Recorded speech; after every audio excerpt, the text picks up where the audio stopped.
Hello students. So the chemistry era YouTube channel में आपका स्वागत है। और आपको बताना चाहूँगा कि अल्कोहल मैंने ख़त्म कर दिया है। अब मैं फ़िनॉल शुरू कर रहा हूँ। तो ये जो आपका वीडियो आएगा ये फ़िनॉल से रिलेटेड आएगा। इसमें आपको फ़िनॉल का इंट्रोडक्शन, नॉमेनक्लेचर, क्लासिफिकेशन और उसका स्ट्रक्चर पढ़ने के लिए मिलेगा, और methods of preparation, physical property as well as chemical property. तो my YouTube channel the chemistry era आपका स्वागत करता है बाय इंजीनियर अनिरुद्ध सिंह।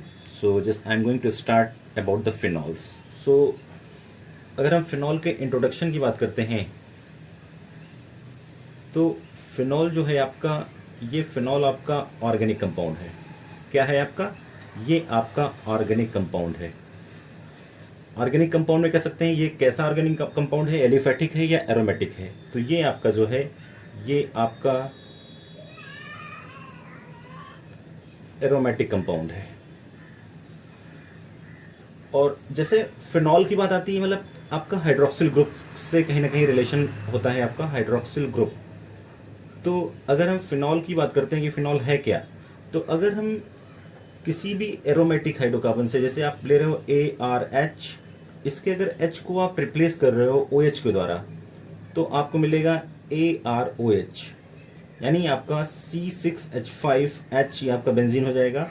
और इसका जो H है आप रिप्लेस कर रहे हो OH के द्वारा, तो आपको क्या मिलेगा? C6H5OH, ये आपको मिल जाएगा फिनॉल। तो इसका मतलब कह सकते हो कि जब हम एरोमेटिक हाइड्रोकार्बन के हाइड्रोजन एटम को हाइड्रोक्सिल ग्रुप के द्वारा सब्स्टिट्यूट करते हैं या रिप्लेस करते हैं, तो जो आपका कंपाउंड ऑब्टेन होता है वो आपका फिनॉल होता है।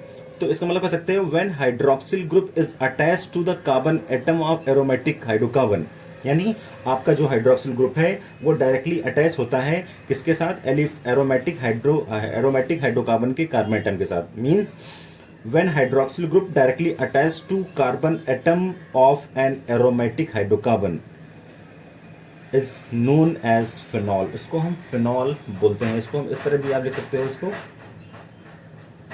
इसको आप इस तरह भी मेंशन कर सकते हो। इसके बाद बात आती है कि फिनॉल को कैसे क्लासिफाई करते हैं। तो फिनॉल के क्लासिफिकेशन की बात आती है। तो फिनॉल को as per term of the OH group के बेसिस पर हम क्लासिफाई करते हैं। उसमें फिनॉल जो है वो आपका मोनो सब्स्टिट्यूटेड कंपाउंड बनाता है, आपका डाई सब्स्टिट्यूटेड कंपाउंड बनाएगा, आपका ट्राई सब्स्टिट्यूटेड कंपाउंड बनाएगा।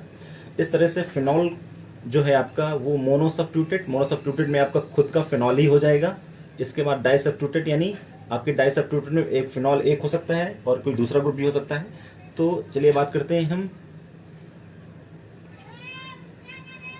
क्लासिफिकेशन ऑफ फिनॉल्स की। तो इसमें फिनॉल जो है आपका ये हो सकता है मोनोहाइड्रिक, हो सकता है आपका डाईहाइड्रिक, और आपका हो सकता है ट्राईहाइड्रिक। तो अगर हम मोनोहाइड्रिक की बात करते हैं तो मोनोहाइड्रिक केस में क्या होगा कि मोनोहाइड्रिक का मतलब है कि कंपाउंड विच इज कंटेनिंग, यानी आपका ऐसा कंपाउंड जो आपका compound only containing one OH group, यानी इसमें आपको क्या हो जाएगा कि ऐसा कंपाउंड जो केवल एक ही OH ग्रुप कंटेन किए होगा। डाईहाइड्रिक में क्या हो जाएगा? Compound which is containing 2 OH group, इसमें आपका ये 2 OH ग्रुप कंटेन किए रहेगा। इसमें क्या होगा? ये आपका 3 OH ग्रुप कंटेन किए रहेगा।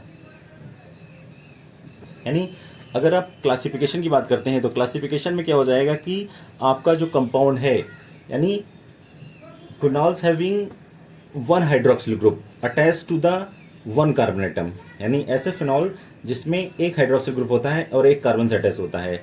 Phenols having 2 hydroxyl group attached to the 2 carbon atom, phenol having 3 hydroxyl group attached to the 3 carbon atom। अगर हम इसके एग्जांपल की बात करते हैं तो इसमें फिनॉल आपका खुद ही आ जाएगा। फिनॉल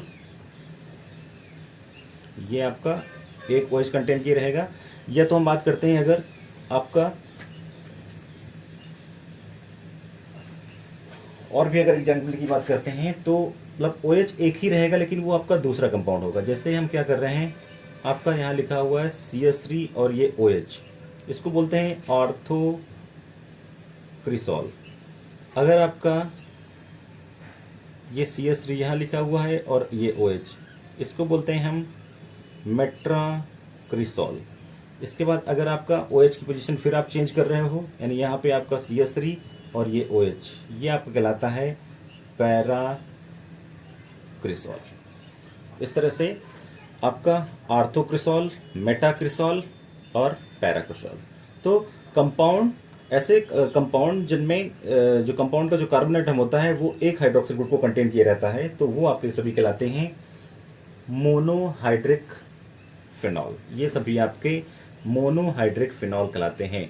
डाइहाइड्रिक हमने बताया था कि phenols having 2 hydroxyl group attach to the 2 carbon atom of a compound. यानी डाइहाइड्रिक अगर बात आती है तो डाइहाइड्रिक में क्या होता है कि 2 कार्बन एटम जो होते हैं वो आपके 2 OH ग्रुप कंटेन किए रहते हैं। जैसे आपका है OH, ये OH, इसको बोलते हैं कैटेकोल।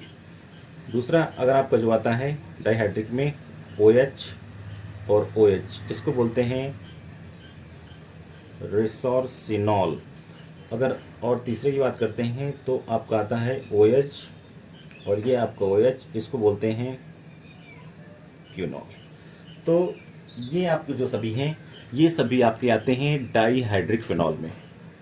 क्लियर? तो बच्चों ये आपके होते हैं डाइहाइड्रिक फिनॉल जो 2 हाइड्रोक्सिल ग्रुप कंटेन किए रहते हैं। अगर हम बात करते हैं ट्राईहाइड्रिक की, तो ट्राईहाइड्रिक केस में क्या होता है? ट्राईहाइड्रिक में ऑलरेडी मैंने बताया था अभी कि ट्राईहाइड्रिक मतलब होता है कि compound having 3 hydroxyl group attach to the 3 carbon atom of compound, यानी 3 OH ग्रुप आपके होते हैं। जैसे हम देख रहे हैं यहाँ पे OH, OH, OH, इसको हम बोलेंगे हाइड्रोक्सी क्विनॉल। इसके बाद आपका अगर आपका ये OH है, OH, OH, इसका पायरोगैलॉल। तो ट्राईहाइड्रिक केस में क्या हो जाएगा? ऐसे कंपाउंड जिसके पास 3 हाइड्रोक्सिल ग्रुप होते हैं तो वो आपका कहलाता है ट्राईहाइड्रिक अल्कोहल। चलिए हम बात कर लेते हैं नॉमेनक्लेचर की। पता ही होगा आपको नॉमेनक्लेचर के बारे में कि नॉमेनक्लेचर के केस में हम करते क्या हैं। अगर फिनॉल का आपको नॉमेनक्लेचर करना है तो अब हम बात करते हैं फिनॉल के नॉमेनक्लेचर की, कैसे हम फिनॉल और उसके कंपाउंड्स का IUPAC नेम नॉमेनक्लेचर करेंगे। तो अब आपका आ जाता है नॉमेनक्लेचर। सो नॉमेनक्लेचर में बहुत इजी कॉन्सेप्ट है कि अगर आपको फिनॉल को नॉमेनक्लेचर करना है तो मतलब कह सकते हैं, अगर सिंपली आपको कहना है तो फिनॉल को आप कह सकते हो कि ये हाइड्रोक्सी डेरिवेटिव्स होता है किसका? बेंजीन का। यानी आपका जो फिनॉल है ये बेंजीन का हाइड्रोक्सी डेरिवेटिव होता है। यानी ये आपका जो होता है ये आपका हाइड्रोक्सी डेरिवेटिव्स कहलाता है ऑफ बेंजीन। यानी phenol is called hydroxy derivative of benzene. So अगर इसके हम IUPAC सिस्टम के अकॉर्डिंग अगर नॉमेनक्लेचर की बात करते हैं तो इसमें क्या होता है कि ये सब्स्टिट्यूटेड कंपाउंड बनाता है। या तो आर्थो सब्स्टिट्यूटेड बनाएगा या आपका मेटा सब्स्टिट्यूटेड या पैरा सब्स्टिट्यूटेड, मतलब ये आपके डाई सब्स्टिट्यूटेड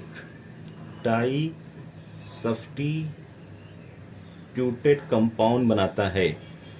और ये डाई सब्स्टिट्यूटेड कंपाउंड आपका आर्थो हो सकता है, आपका मेटा हो सकता है और आपका पैरा हो सकता है। तो सिंपली अगर हम अकॉर्डिंग टू IUPAC की अगर बात करते हैं, अकॉर्डिंग टू IUPAC सिस्टम के अकॉर्डिंग अगर बात करते हैं तो जनरली क्या होता है, ये आपका फिनाइल ग्रुप है, अगर आपका OH अटैच है तो ये आपका हो जाता है, ये फिनॉल हो जाता है। लेकिन जैसे डाई सब्स्टिट्यूटेड की बात आती है तो डाई सब्स्टिट्यूटेड में जैसे हम कुछ एग्जांपल देख रहे हैं, जैसे ये आपका है, ये यहाँ पे CH3 जुड़ा हुआ है और ये OH जुड़ गया है। अगर इसका आपको IUPAC नाम लिखना है 1 कार्बन 2 कार्बन, यानी ये हो जाएगा आपका 2 मेथाइल फिनॉल। इसके बाद जैसे और कोई दूसरा कंपाउंड दिया हुआ है, लिखा हुआ है आपका CH3 और ये OH, यानी 1 2 3, यानी आपका हो जाएगा 3 मेथाइल फिनॉल। इस तरह से आपको हो जाएगा। जैसे इसके बाद और जैसे दिया हुआ है आपका, ये आपका CH3 जुड़ा हुआ है, ये आपका यहाँ पे OH जुड़ गया, तो इसको क्या लिखेंगे? 1 कार्बन 2 कार्बन 3 कार्बन 4 कार्बन, यानी ये लिख देंगे आपको 4 मेथाइल फिनॉल। तो ये आपके डाई सब्स्टिट्यूटेड कंपाउंड की बात है। तो इसमें आपका क्या है कि आपका एक दूसरा ग्रुप है और आपका एक इसमें OH ग्रुप है, तो इसका नॉमेनक्लेचर आपका इस तरह से लिखते हैं। इसके बाद अगर बात आती है कि आपके, अगर हम डाई हाइड्रोक्सी डेरिवेटिव की बात करते हैं, if you are talking about the di hydroxy derivatives of benzene, तो उसमें से जैसे हम ले रहे हैं, अभी मैंने पीछे बताया था आपका डाइहाइड्रिक, इसमें आपका जैसे OH जुड़ा हुआ है और ये OH जुड़ा हुआ है, इसका जैसे आपको नेम लिखना है तो क्या कैसे लिखोगे आप पहले लिखोगे बेंजीन, फिर आप लिखोगे 1,2 डाईऑल, इस तरह से। जैसे आपका दिया हुआ है OH OH, क्या लिखोगे आप, पहले आप लिखोगे इसमें बेंजीन 1,3 डाईऑल। इसके बाद जैसे आप फर्दर फिर से आप OH का पोजीशन चेंज कर रहे हो, तो आप यहाँ लिख रहे हो OH, then OH, then after that how to write, first we will write the benzene, then 1 2 3 4 1,4 diol. Is it clear? So अगर आपके डाइहाइड्रोक्सी डेरिवेटिव्स हैं तो उसका हम नॉमेनक्लेचर ऐसे करते हैं आपका। तो ये आपका हो गया नॉमेनक्लेचर ऑफ फिनॉल के बारे में। इस तरह से हम ट्राई के बारे में भी अगर देख लेते हैं, तो ट्राई के बारे में क्या होगा, अगर आपका OH OH OH यानी 1 2 3 4, यानी जस्ट राइट डाउन बेंजीन 1 2 3 4, यानी 1,2,4 ट्राईऑल। तो इस तरह से हम IUPAC नॉमेनक्लेचर लिखेंगे, किसका, फिनॉल का IUPAC नॉमेनक्लेचर हम इस तरह से करते हैं। तो हमने यहाँ पे नॉमेनक्लेचर की बात कर ली। चलिए अब बात करते हैं हम कि आपका इंट्रोडक्शन, ये स्ट्रक्चर, आपका अगर फिनॉल का स्ट्रक्चर बताना है तो फिनॉल के स्ट्रक्चर को आप कैसे बताओगे, how to tell about the structure of phenol, नहीं फिनॉल का स्ट्रक्चर कैसे होता है। तो होता क्या है कि अगर हम फिनॉल के केस में देखते हैं, तो जैसे आपका ये स्ट्रक्चर है फिनॉल का, आप देख रहे हो,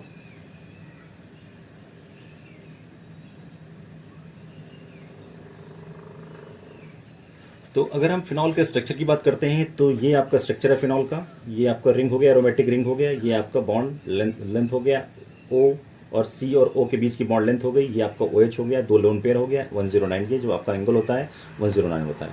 तो अगर हम स्ट्रक्चर को अगर डिफाइन करने जाएं तो डिफाइन कैसे करेंगे, तो जो आपका OH ग्रुप होता है, ये OH ग्रुप आपका sp2 हाइब्रिडाइज कार्बन, यानी ये आपका जो OH ग्रुप है, ये जो आपका हाइब्रिडाइजेशन होता है, ये आपका sp2 हाइब्रिडाइजेशन होता है। यानी जो आपका OH ग्रुप है, ये sp2 हाइब्रिडाइज कार्बन एटम, किसके कार्बन एटम, एरोमेटिक रिंग के कार्बन एटम से जुड़ा होता है। यानी the OH group is attached to the sp2 hybridise carbon atom of aromatic ring.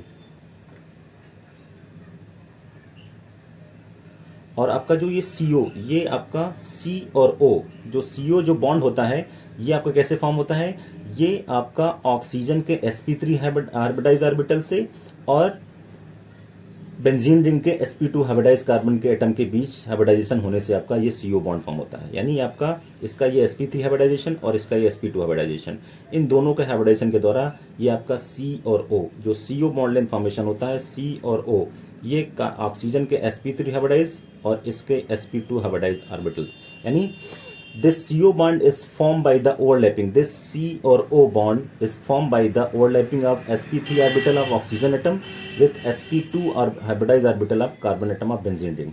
तो CO का जो फॉर्मेशन होता है ये sp2 और इसके sp3 ऑर्बिटल के ओवरलैप के द्वारा होता है। तो जो आपका कार्बन ऑक्सीजन बॉन्ड होता है, जो कार्बन ऑक्सीजन जो बॉन्ड होता है, उसकी जो बॉन्ड लेंथ होती है वो 136 pm होती है।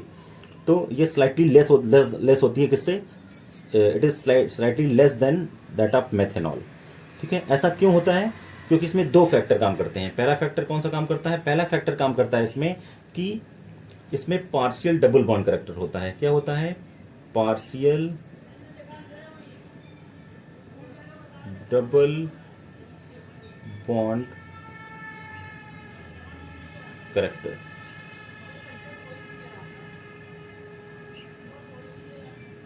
On account of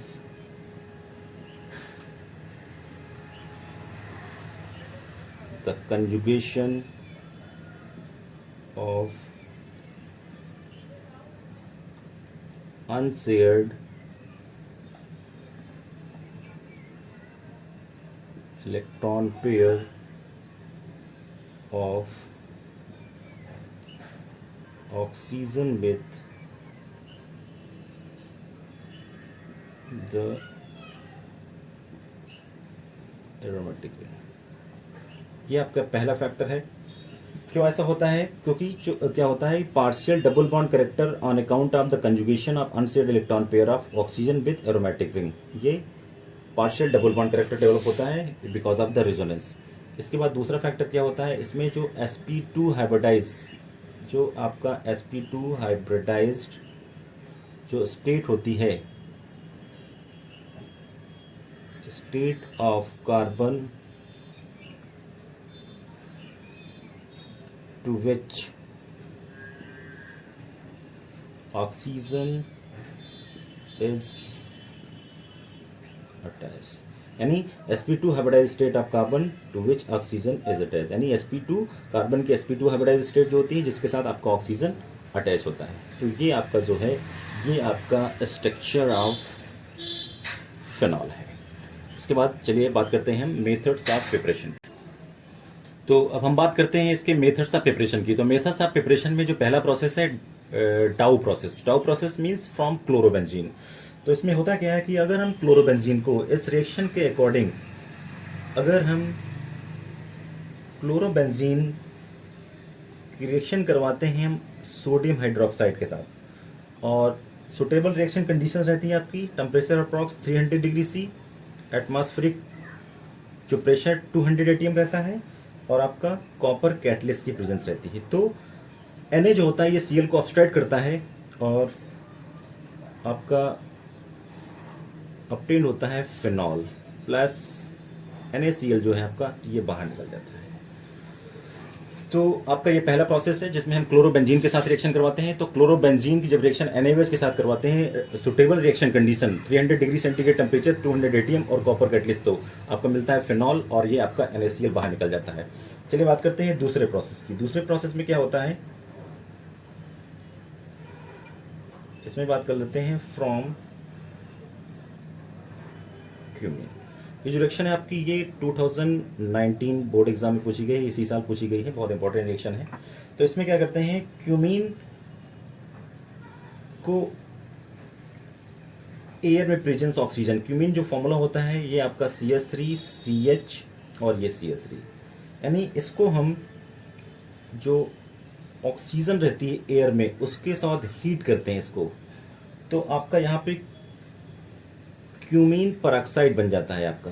ये आपका बनेगा CH3C, ये आपका यहाँ पे CH3 डेवलप रहेगा, COH, ये क्यूमीन हाइड्रोपरऑक्साइड बन जाता है। इस क्यूमीन हाइड्रोपरऑक्साइड का, अगर इस हम क्यूमीन हाइड्रोपरऑक्साइड का हाइड्रोलाइसिस कर दें H2O/H+ के साथ, या आप H3O+ भी लिख सकते हो, तो इसका अगर हम हाइड्रोलाइसिस कर देते हैं, तो हाइड्रोलाइसिस करने पर क्या होता है कि ये क्लीवेज हो जाता है यहाँ पे। तो यहाँ से एसीटोन आपका जो होता है CH3COCH3, एसीटोन बाहर निकल जाता है, और आपको मिलता है क्या, यहाँ पे आपको मिल जाता है यहाँ पे फिनॉल। ये आपका एसीटोन बाई प्रोडक्ट रूप में ऑब्टेन हो जाता है। तो इस तरह से क्यूमीन के द्वारा हम फिनॉल का फॉर्मेशन कर सकते हैं। तो ये आपका था दूसरा रिएक्शन। चलिए मेथड्स ऑफ प्रिपरेशन की हम तीसरी रिएक्शन के बारे में बात कर लेते हैं। जो आपका तीसरा रिएक्शन है, ये तीसरा रिएक्शन है बाय फ्यूजिंग ऑफ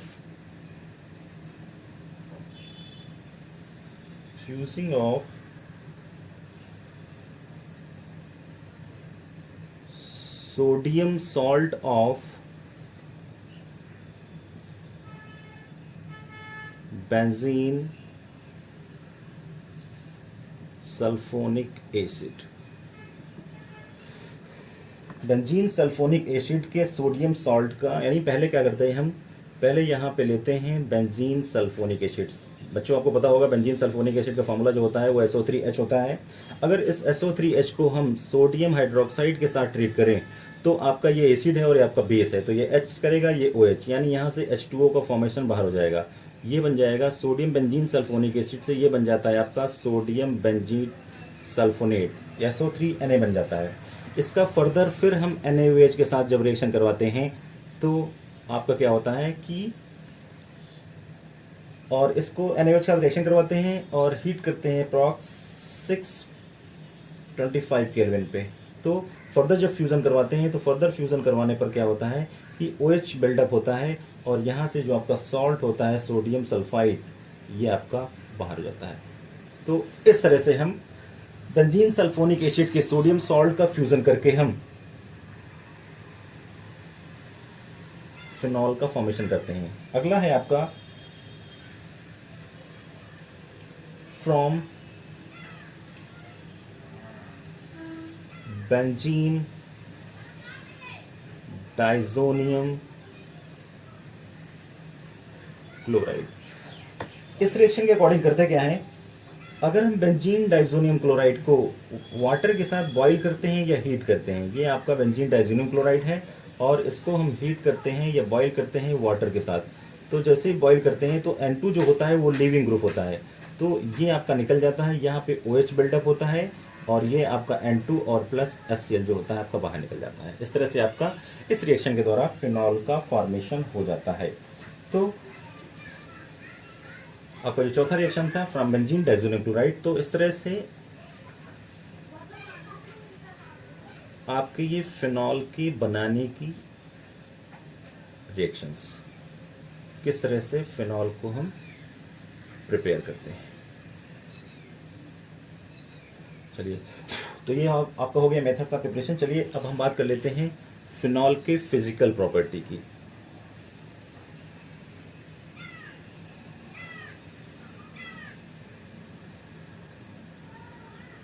तो फिनॉल के फिजिकल प्रॉपर्टी की अगर बात करते हैं तो पहला पॉइंट क्या होगा कि फिनॉल जो आपका होता है ये फिनॉल एज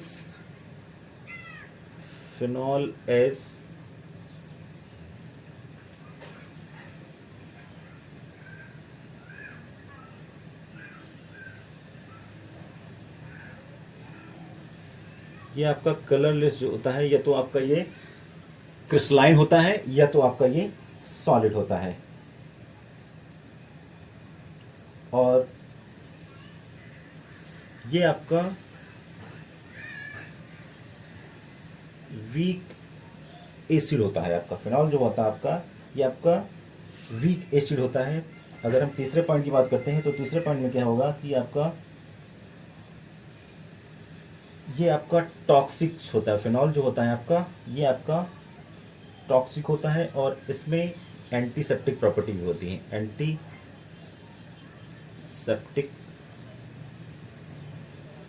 प्रॉपर्टीज भी होती हैं। अगर इसके हम बॉइलिंग पॉइंट की बात करते हैं तो इसका जो बॉइलिंग पॉइंट होता है, जो आपका BP होता है वो हायर होता है देन एरिन्स, एरिन से आपका हायर होता है। और फिनॉल जो होता है वो एयर की प्रेजेंस में ऑक्सीडाइज हो जाता है और रेड कलर में कन्वर्ट हो जाता है। तो इस तरह से ये आपकी हो गई फिनॉल की फिजिकल प्रॉपर्टी के बारे में। इसके बाद हम बात करते हैं फिनॉल के केमिकल प्रॉपर्टी के बारे में। चलिए आज बात कर लेते हैं फिनॉल के केमिकल प्रॉपर्टी के बारे में बात करते हैं कि इसकी केमिकल प्रॉपर्टी किस तरह से होती है। तो now we are going to explain about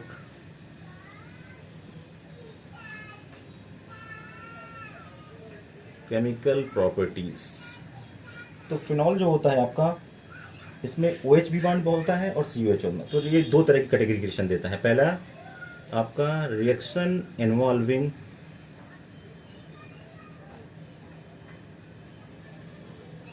cleavage of OH bond. तो पहले हम इसमें देखेंगे कि OH बॉन्ड की वजह से फिनॉल आपकी कितने तरह की रिएक्शन देता है। तो इसमें पहला जो रिएक्शन आपका आएगा, रिएक्शन विथ सोडियम, यानी यहाँ पे हम देखेंगे फिनॉल का एसिडिक नेचर, कैसे फिनॉल अपना एसिडिक नेचर यहाँ पे रिप्रेजेंट करता है। तो जब हम फिनॉल की रिएक्शन करवाते हैं, फिनॉल आपका जो है, ये फिनॉल आपका सोडियम मेटल के साथ जब रिएक्शन करता है तो ये क्या करता है, हाइड्रोजन को लिबरेट करता है। मतलब phenol react with alkali metal to form metal phenoxide, यानी ये आपका बनाएगा ONA और यहाँ से हाइड्रोजन गैस इवॉल्व हो जाती है। तो जैसे ही हम फिनॉल का रिएक्शन, अगर हम फिनॉल का रिएक्शन सोडियम मेटल के साथ करवाते हैं तो ये हाइड्रोजन गैस इवॉल्व करता है। When phenol react with sodium metal to form metal phenoxide, ये मेटल फिनॉक्साइड बनाता है। चलिए अगर हम दूसरे रिएक्शन की बात करते हैं तो दूसरी रिएक्शन क्या होगी आपकी, रिएक्शन विथ सोडियम हाइड्रोक्साइड। अगर हम फिनॉल की रिएक्शन सोडियम हाइड्रोक्साइड के साथ करवा दें तो ये आपका फिनॉल यानी एसिडिक नेचर है, ये आपका बेस हो जाएगा। तो क्या होगा इसमें आपका HOH, यानी इसमें भी आपका फिनॉक्साइड ही बनेगा, सोडियम फिनॉक्साइड बनेगा आपका, और ये आपका H2O बाहर हो जाएगा। इसका जो नाम होगा आपका, ये आपका कहलाएगा सोडियम फिनॉक्साइड। तो इस तरह से अगर when phenol react with sodium hydroxide to form metal phenoxide and remove water molecule, तो इस तरह से फिनॉल का रिएक्शन अगर हम करवाते हैं NaOH के साथ तो आपका फिनॉल जो है वो फिनॉक्साइड बनाता है। तो ये फर्स्ट कैटेगरी की रिएक्शन है। इसके बाद अगर इसके तीसरी रिएक्शन की बात करते हैं, तीसरी रिएक्शन जो आपकी हो जाएगी वो आपकी होगी एल्काइलेशन। एल्काइलेशन में क्या होगा, फिनॉल जो होता है अल्कोहल से रिएक्ट करेगा, यानी फिनॉल रिएक्ट विद अल्कोहल और ये ईथर का फॉर्मेशन करेगा। तो आप यहाँ देख रहे हैं फिनॉल जो है आपका, ये हम यहाँ पे फिनॉल ले रहे हैं और इसकी रिएक्शन हम करवाएंगे किसके साथ, अल्कोहल के साथ। When phenol react with alcohol in the presence of Al2O3, तो ये रिएक्शन क्योंकि क्लीवेज ऑफ OH की वजह से हो रही है तो ये बनेगा आपका OC2H5 और आपका H2O जो होगा ये बाहर निकल जाएगा।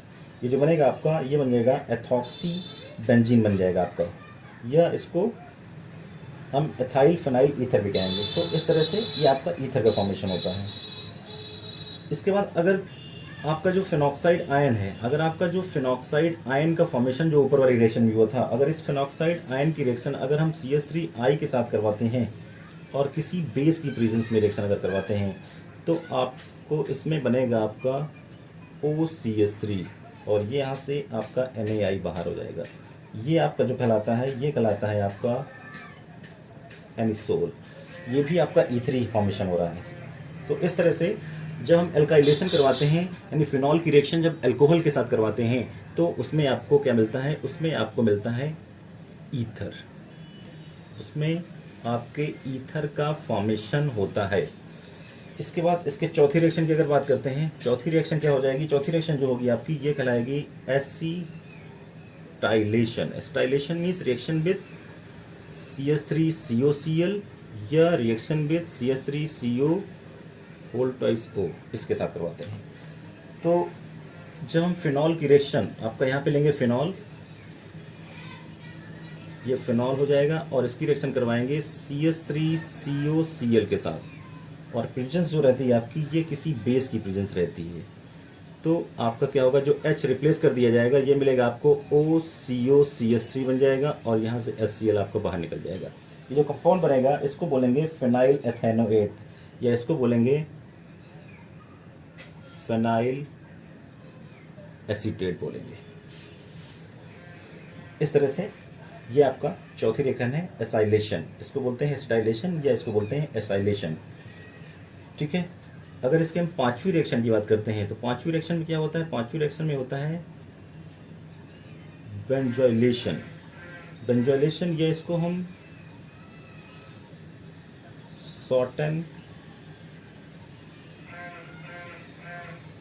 शॉर्टन-बाउमन रिएक्शन बोलते हैं। इस रिएक्शन को हम शॉर्टन-बाउमन रिएक्शन बोलते हैं।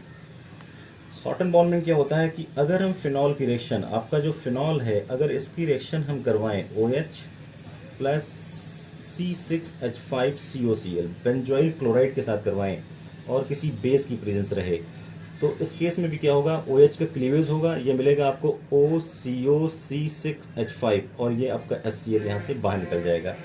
ये आपका जो कंपाउंड कहलाएगा, ये कंपाउंड कहलाएगा फेनाइल बेंजोएट कहलाएगा। ये आपका कंपाउंड फेनाइल बेंजोएट कहलाएगा। तो अगर इसके हम दूसरी कैटेगरी की बात करते हैं तो दूसरी कैटेगरी में क्या है कि reaction involving cleavage of COH bond, यानी इस कैटेगरी के अकॉर्डिंग COH क्लीवेज की वजह से रिएक्शन होती है। क्लीवेज जैसे आपका ये फिनॉल दिया हुआ है, C यानी C ऑलरेडी एग्जिस्ट है यहाँ पे OH, तो यहाँ पे COH की वजह से रिएक्शन हो रही है। तो इसमें जो पहली रिएक्शन है reaction with ammonia, so when phenol react with ammonia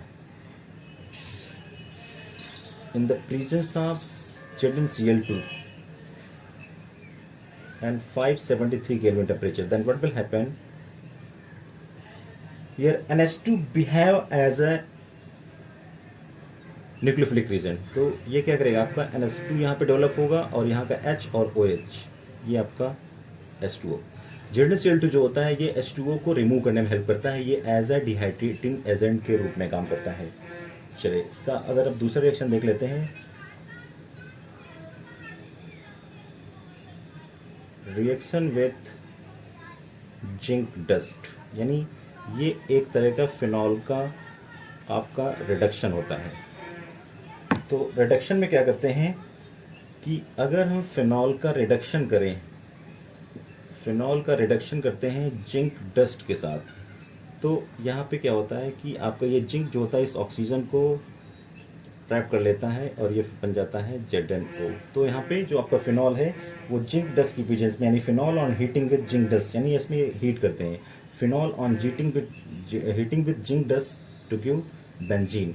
तो इस तरह से ये आपकी सेकंड कैटेगरी होती है। इसमें दो रिएक्शन है, reaction with ammonia and reaction with zinc dust.